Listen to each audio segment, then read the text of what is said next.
Hola a todos, mi nombre es Pilar Saravia y el día de hoy te traigo el resumen del reporte del Q3 del mercado inmobiliario de Miami, elaborado por ESG World y Related ESG. Primero, en agosto, el Miami Herald tituló que el mercado de vivienda en Florida está mostrando un cambio importante, con un incremento en las ventas pendientes. Esto contrastaba directamente con lo que se decía en Q1 y Q2, donde se nos pintaba como un mercado saturado de inventario, incluso insinuando que los precios podían caer. Luego, otra nota en septiembre señalaba un fuerte aumento en ventas gracias a la caída de las tasas hipotecarias. Y una semana atrás, el South Florida Business Journal publicó un titular que me encanta: suben las ventas de condominios. ¿Qué dicen realmente los números del mercado de South Florida? Así que hoy voy a explicar qué está pasando en detalle. 1. MLS.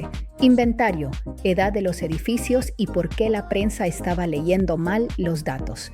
Empecemos por el MLS, que refleja las ventas y listados de condominios existentes.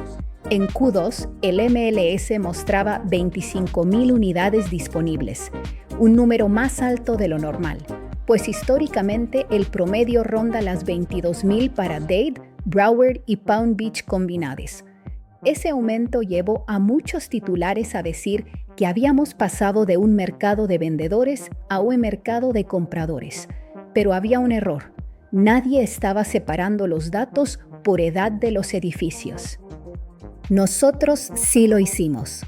Al separar los condominios de más de 30, 40 o 50 años, todos sujetos a las leyes de Milestone posteriores al colapso de Surfside, de los condominios más nuevos, la historia es totalmente distinta.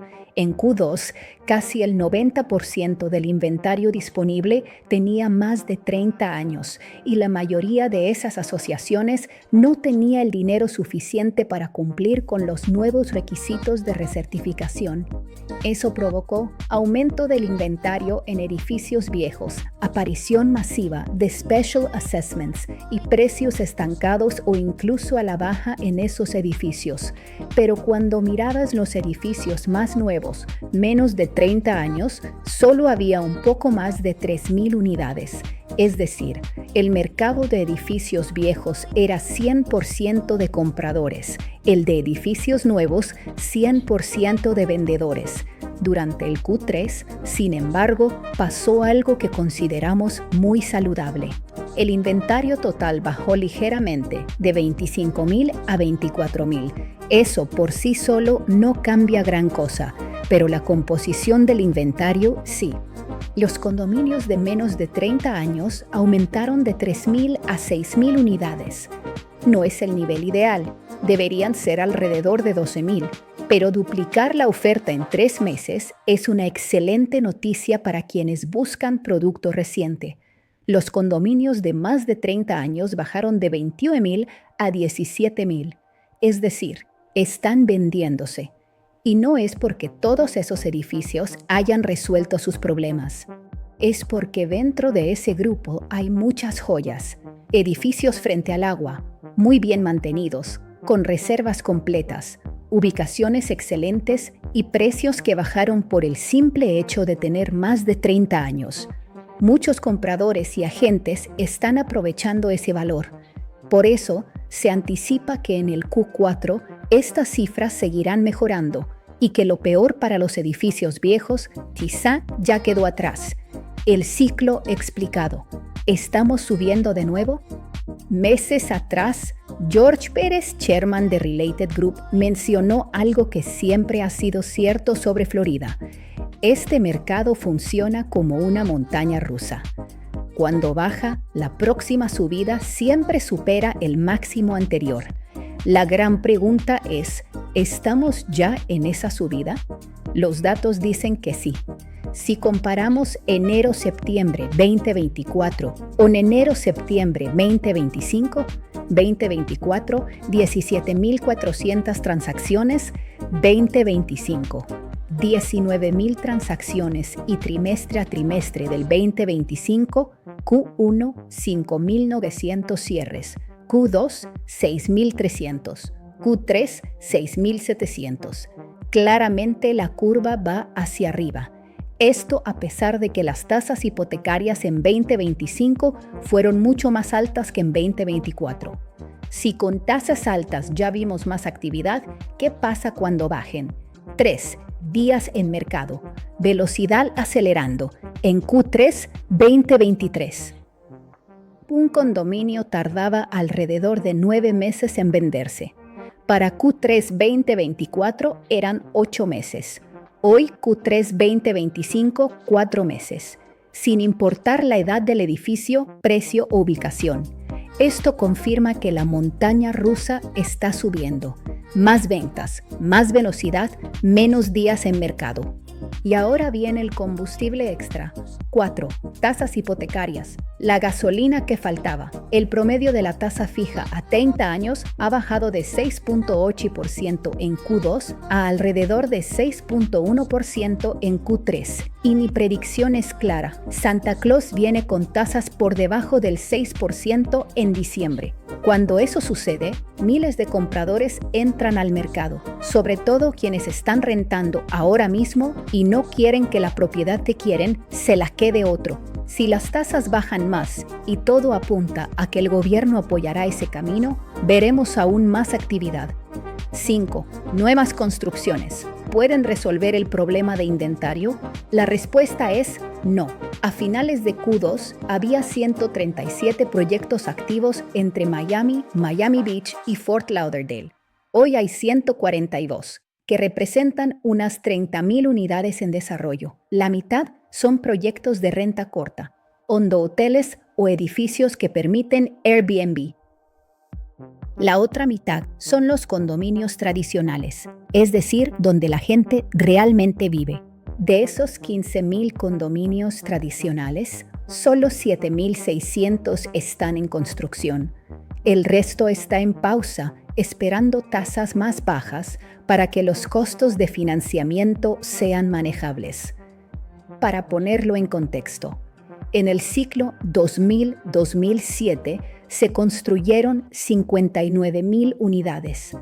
En el ciclo 2011-2020 se construyeron aproximadamente 19.400 unidades, que es exactamente lo que se necesita cada 10 años solo para absorber el crecimiento de población, sin contar compras de segunda vivienda o inversión. En este ciclo 2021-2025 solo hay aproximadamente 15.000 unidades en desarrollo y solo la mitad en obra. Y como ahora construimos torres de 50, 60, 80 y hasta 100 pisos, como el Waldorf Astoria, los tiempos de construcción son larguísimos. Aston Martin, por ejemplo, tomó más de 6 años. Proyección de entregas. 2026, aproximadamente 1.300. 2027, aproximadamente 1.200. 2028, aproximadamente 1.600. 2029, aproximadamente 1.700. 2030 plus, aproximadamente 1.600 anuales. Muy por debajo de lo necesario. Y de esas unidades, más de la mitad ya está vendida, lo que deja apenas 3.600 disponibles. Conclusión: la preconstrucción no va a resolver la escasez de inventario. 6. Demanda. El dato que sostiene todo el crecimiento poblacional de Florida se ha convertido en protagonista nacional. Durante una década, Florida creció en promedio 1.000 personas por día según el US Census, siempre compitiendo con Texas. En 2024 rompimos récord, 1.280 personas por día. En 2025 vamos en camino de superar eso. 1.350 personas por día. Solo Texas nos supera, y la diferencia es que el territorio de Texas es 4 veces más grande que el de Florida. En el sur de Florida, la situación es aún más dramática porque estamos atrapados entre el Atlántico al este y los Everglades al oeste. Por eso crecemos hacia arriba, no hacia afuera. Este número de 1.350 personas por día no incluye compradores de Latinoamérica. Compradores de Estados Unidos o Canadá que buscan segunda vivienda. Inversionistas. Turistas frecuentes que deciden adquirir propiedad. Y tampoco incluye la enorme cantidad de gente atraída por nuestro clima. De esas 1.350 personas, aproximadamente un tercio llega al sur de Florida, Miami-Dade, Broward y Palm Beach.